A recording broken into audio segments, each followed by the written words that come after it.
Hey everybody, welcome to my next listing. This is going to be a little bit different for you because A, I've been drinking a lot, and B, I did other sections and I realized that I left a little bit of cleaning polish on the side of this plinth right here. So the other segments that you see that talk about everything else, you're going to see some little lines right here. That's the polish that I was using when I cleaned this up. So rather than me shooting a whole other video and getting really drunk, I'm going to go ahead and leave those go because they were freaking brilliant. But just to let you know, of course, that section right there is awesome. So let me go ahead and act like nothing ever happened here and talk about this Denon DP65F, which has been recapped and restored. It's in fantastic shape. It's got a cool Sony moving magnet cartridge. Let's go ahead and time travel and check this thing out. So I'm hoping you guys are all doing well. I am drinking heavily this evening, so be prepared for that. Anyway, things have been going really good. Snoop Dogg is doing fine. He'll probably pop in here in a few minutes when he hears me talking. He's over in the office. He was sleeping. He's doing good. It's been really cold here, man, and not been conducive of him wanting to go outside and do his business. But, you know, he's trained me to go outside and stand there with him, so, you know, got that going for me.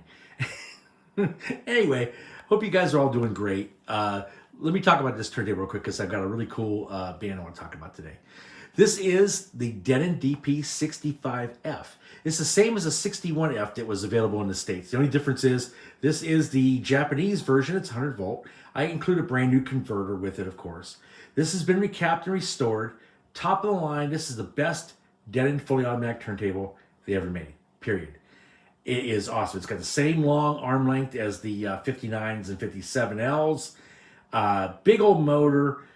I've done all the business to it. I've recapped and restored it. I changed all the electrolytics out to Elnas and Nichicons and Panasonics. You hear me saying Elna now, 'cause I just bought a big old shipment of Elna capacitors, and after all these years, I bought like thousands of Nichicons and Panasonics years ago. And I've finally gotten through them, so I went and bought some Elnas. They were just a really good deal, and I picked them up, and Elnas are great, as you guys know. Anyway, I changed all the electrolytics out to those. I've lubed the motor. I lubed the arm.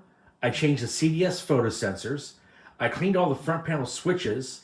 I set all the variable resistors in here, which there's several of them, of course, for the motor weight, for the lifting and moving of the arm. I've set the motor waveforms with an oscilloscope. It is just ready to rock. And as I mentioned, it's got a Sony VL32. I got this in. Somebody, when I bought a turntable, it came with it. I never heard of this before, but it sounds fantastic. I just put it on here just to test and see if it worked. But it sounds so good as a match, I'm going to include it as a little bonus for you guys. So anyway, let's go check this thing out. As you guys know, these things are just killer. You don't see them very often, and you never see them recapped unless I do them. But this one's in great shape. The dust cover is just fair. You know, I mean, I can get you a brand new dust cover, but you guys know my story. Those guys follow me. I quit trying to kill myself years ago getting the dust covers perfect because I found out that a lot of people, you know, most new turntables you get don't come with a dust cover. So when people buy these vintage things, they just leave the dust covers off. And I seriously screwed myself up permanently. I'm talking permanent damage. Trying to buff a dust cover a couple years back. And from that point on, I just kind of do them as best as I can. And if it's not nice enough for you, let me know. I've got a guy in California who's really good. He makes exact kind of duplicates with the angles and everything to match. They're not like those ones you see on eBay where they're just squared off, you know. So if you need that, and they run about $120, I think, for this big 61F. So, like I said, I'll get you, you know, if you buy this turntable from me, I'll put you in direct contact with him, you know, dealing with him. Matter of fact, like I said, I'm just glad to do that. I'll include this dust cover, hook you up with him. You can sell this dust cover and get most of your money back because this is an original factory Denon on here. Anyway, with that being said, it is just really in really nice shape, man. So, again, excuse the extra drinking this evening, but a lot of my fans, I used to do these things when I was like totally sober, and I had so many people go, man, you're just way more fun when you've been drinking. Well, listen, I thought the same thing myself, but it's just nice to get vindicated. With that being said, I'm going to talk to you about a band tonight.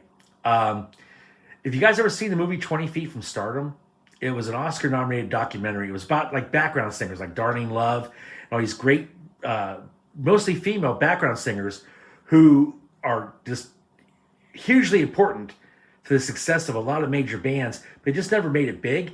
Well, anyway, this band is one of those kind of stories. They were a backing band for a pretty well-known guy, but when they broke up, actually one of the members went on to like really huge stardom himself. So let's go ahead and take a minute and talk about Fool's Gold.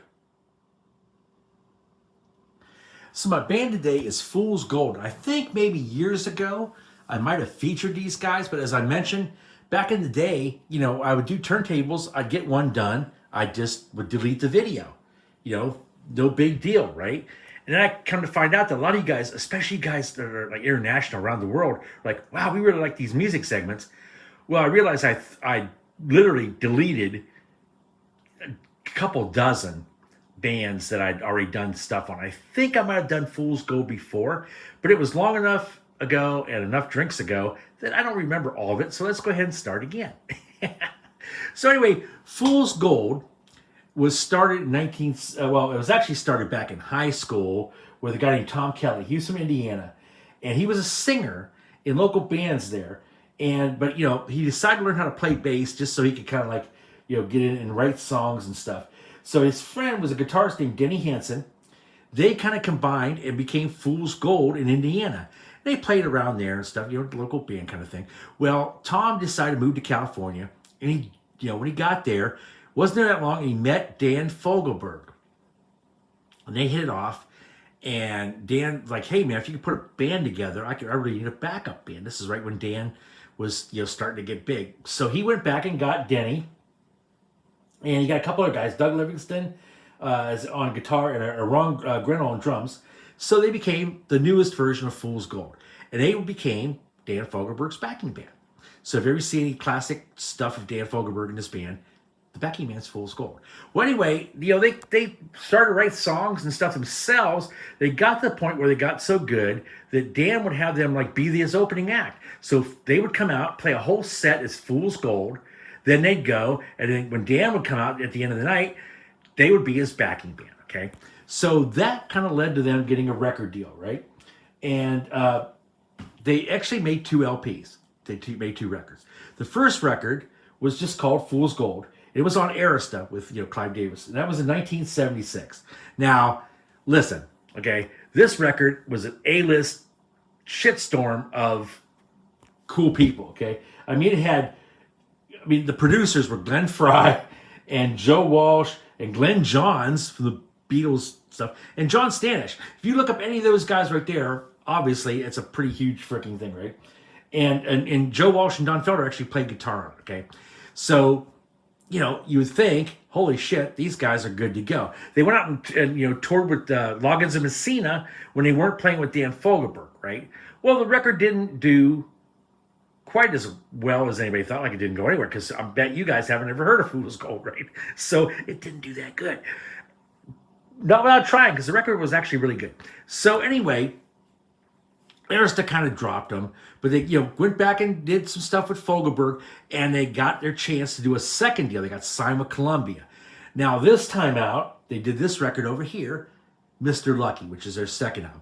Now for this album, they really went stupidly good, right? So they got like basically Keith Olsen. If you guys mentioned, you know, if you look at my last couple of videos, you know about Keith Olsen and Sound City. This record was cut at Sound City. Yay.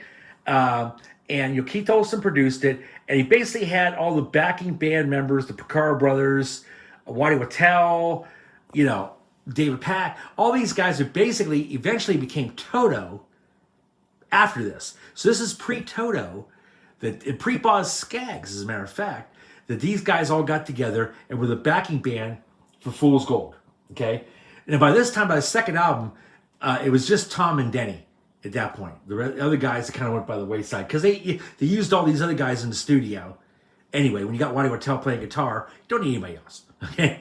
But anyway, they had David Foster doing like string arrangements, and he cut those in London, for God's sake. Back in the days when nobody knew about recoup. Okay, okay. Let me take a drink here. Hold on a second.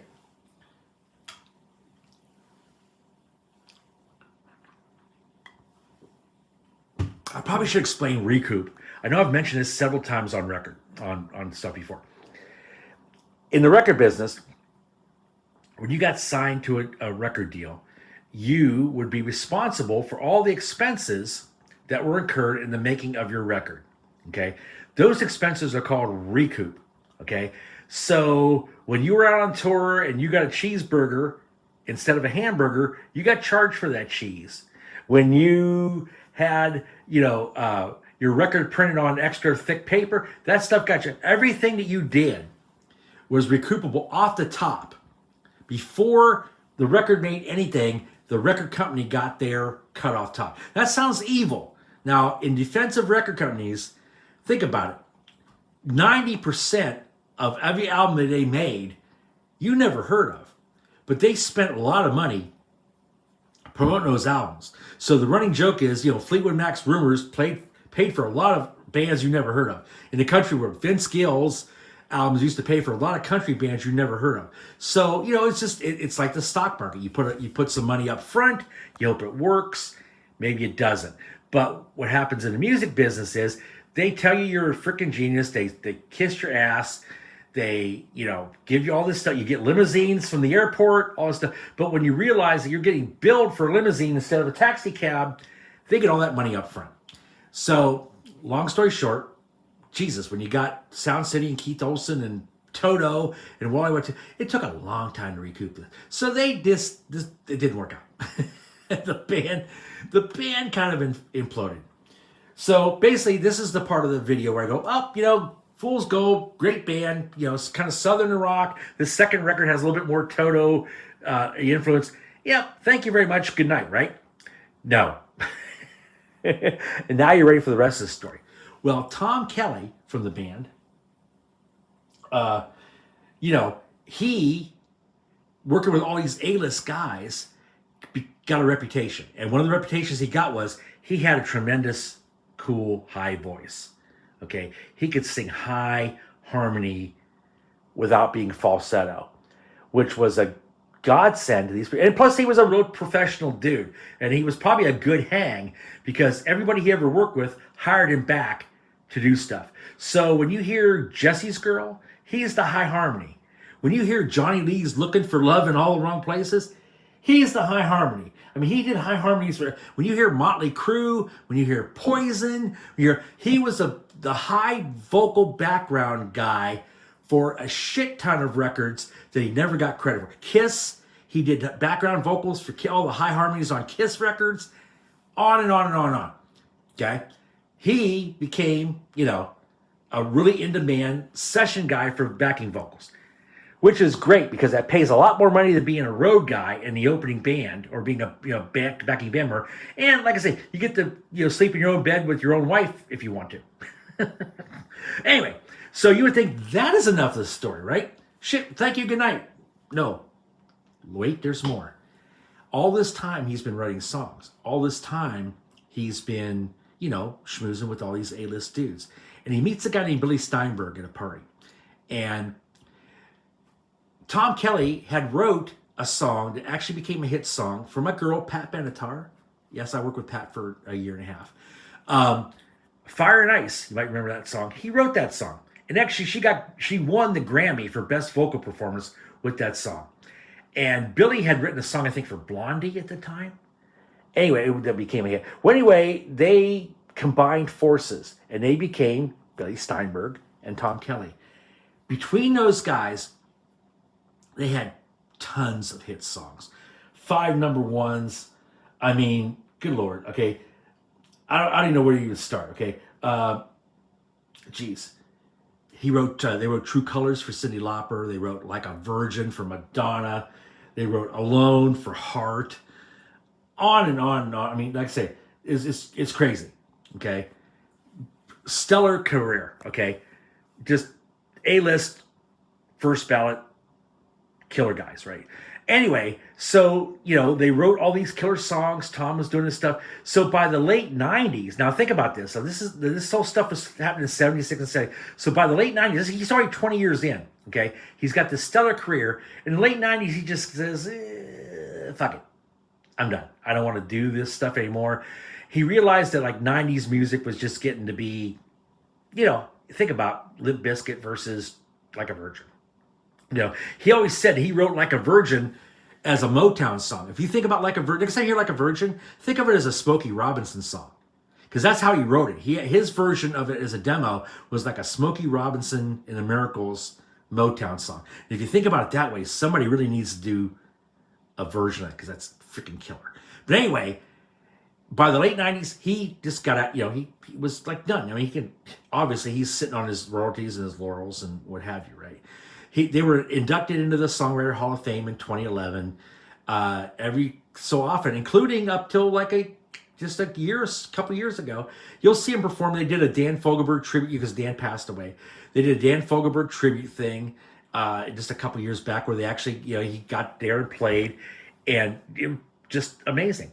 So, from the lack of a record, making it big in spite of all the efforts they could possibly think of, he still ended up being just a freaking important part of probably your record collection if you're any kind of a record fan like I am.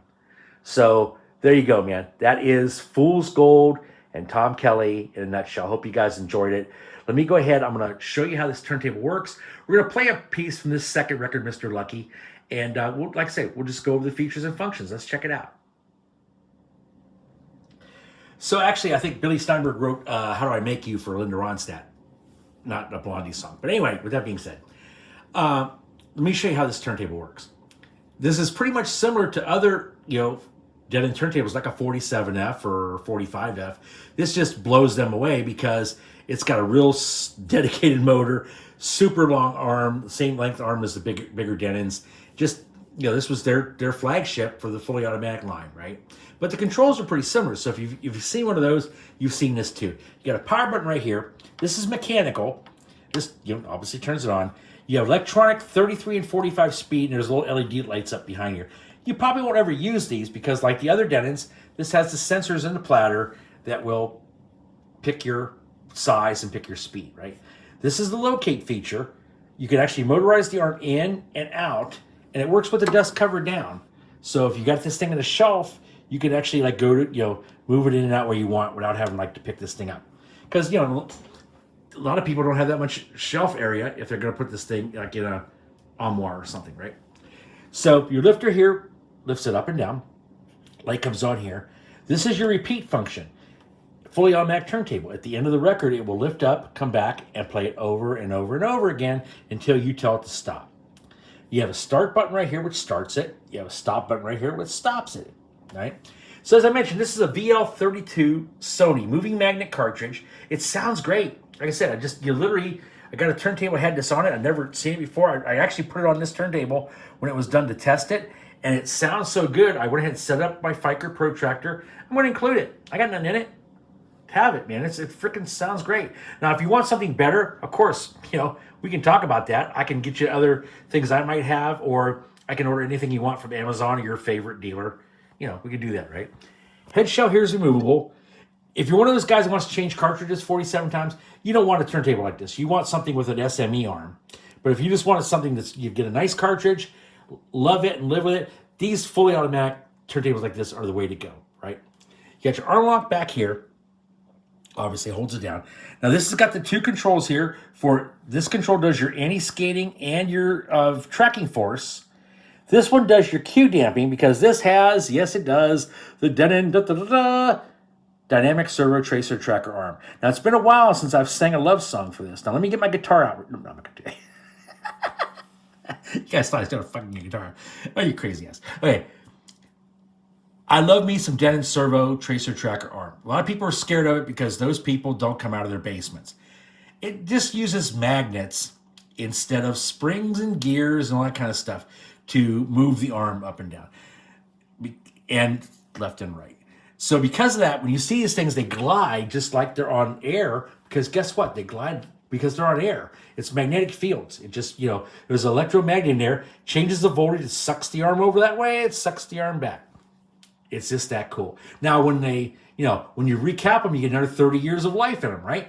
But, if the reason people get scared of these things is if you get one and it's broken, it's really hard to figure out what went wrong and fix it. But if you get one that's working and you refurbish it, guess what? It's like a quadruple bypass. You're back to good, right? And that's what I do 690 turntables in. But anyway, you got that going on here. You got a counterweight back here. Now, the one thing about this, like I said, even if you don't want this cartridge, if you've got a cartridge you want, let me put it on. Seriously, Jesus, God, please. I've had more people screw up their cartridges, screw up their things, because they don't realize that these Denon servo arms magnetically suck the arm down. So what they'll do is they'll put their 2M blue on here, and they'll set this thing to 2, and then they'll get their digital stylus gauge, and they'll put it on 2 grams, and they'll dial it into where it's 2 grams. Then they'll turn the turntable on, start a record, and it smashes their stylus and breaks it because they put 4 grams of tracking force on there. They don't, honestly, listen, it's not intuitive. It's just how these things work. But the beauty of this is it tracks warp records and dampens vibrations unlike anything else. So, as long as you know how to do it, go ahead and do it.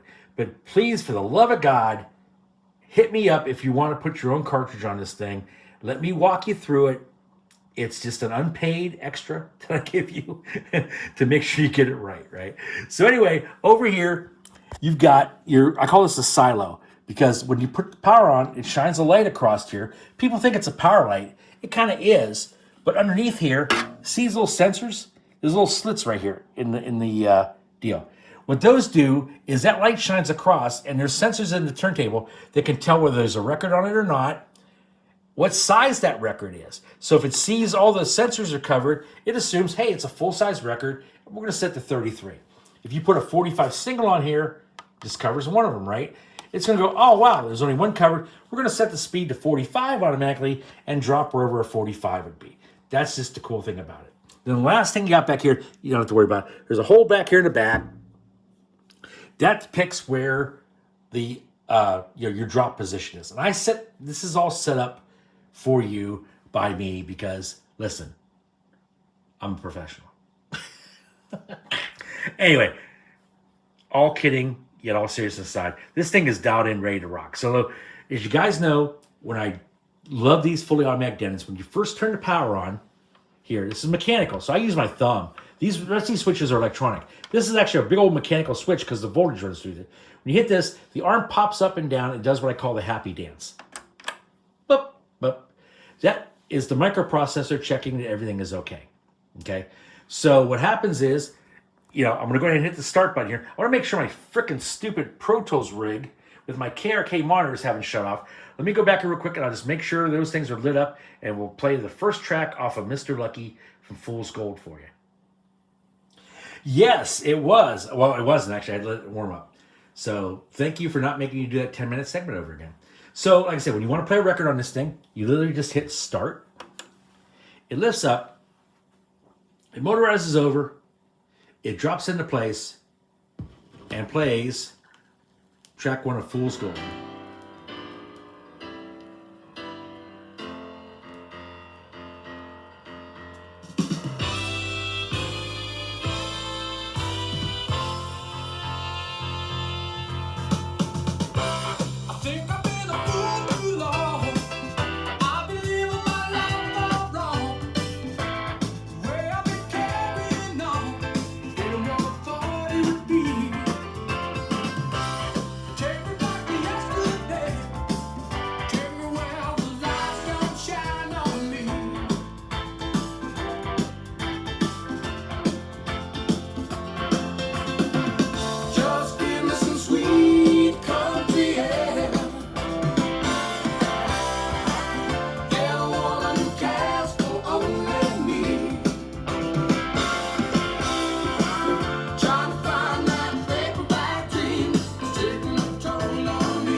And that's fool's gold. So I just want to show you this here. That's a lifter right there, of course.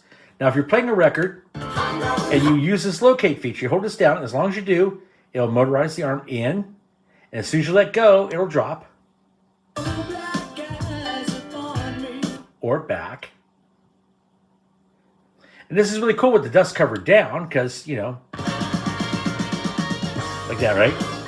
The repeat will play the side and side over again. And then, of course, at the end, it'll stop. But anytime in the meantime, hit the stop button. It'll come over, come back, shut itself off, and Bob's your uncle. How cool is that, man? So anyway, this is fool's gold, and this is the killer Denon DP65F. Let me put the dust cover down, talk about the fun part for me, which is the money, and we'll go over the final tally on this thing. Let's check it out.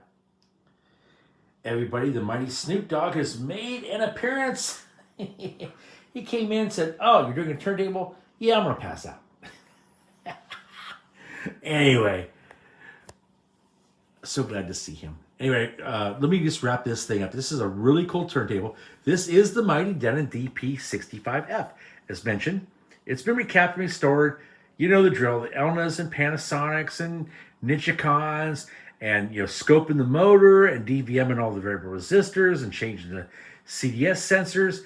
It's got a Sony VL32 cartridge on here. It's basically a freebie. If you don't want this cartridge, great. Same price, you know. Speaking of which, that price is $630 plus your shipping for this thing, which is actually less than I've sold the last few for, because I just didn't pay that much for it. It was just, you know, when I get these things from Japan, my buddy finds them over there, so they're not all the same price. Yeah, I try to like to keep, you know, not to pay too much for them, to keep them in the same kind of price range, but he just got a little bit better deal on this one, so there you go, man. So $630 plus shipping. I only take Zelle. I only take PayPal, friends and family. Now, it doesn't mean you have to be a friend or a family member. PayPal has a deal where you can send money to people that's not for goods and services, because if, you know, unless you guys have been living under a rock, you're all about to be effed, which is stands for fucked.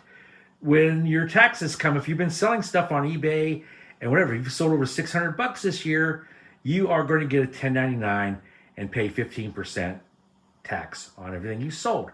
So when you sold your lawn chairs and your riding lawnmower and your whatevers, good luck. Welcome to 2022. So anyway, I only take Zelle and PayPal, friends and family. Or I can take a personal check from you. You just got to wait for it to clear. So anyway, that being said, hit me up at my email address on here. And, you know, let me know if I can make this thing yours, man, because it's a really super cool one. Next up is probably a Denon DP57M, the manual version of the big dog Denon. So that's pretty cool. I've got that going. I'm hoping, I shouldn't even mention it, I got a fully automatic top line JVC coming. But you guys are going to need a cosigner and a note from your mom to get that one, because it is custom finished. It is just, it's insane. But with that being said, man, geez, man, if you're looking for a fully automatic turntable, it doesn't get much better than this. This and the JVCs are the best fully automatics ever made. So jump on it while you can. I so appreciate you guys checking it out. Email me with any questions. I hope you guys are all doing safe out there. Stay warm, man. It's getting cold here in Texas. It's supposed to be stupid out there. I got a buddy of mine is in Buffalo. They're supposed to get like several feet of snow over the weekend. So stay safe out there, everybody. Hit me up with this thing. Let me know if I can make it yours. Thanks for checking it out. And, man, we'll catch up with the next one. Take care.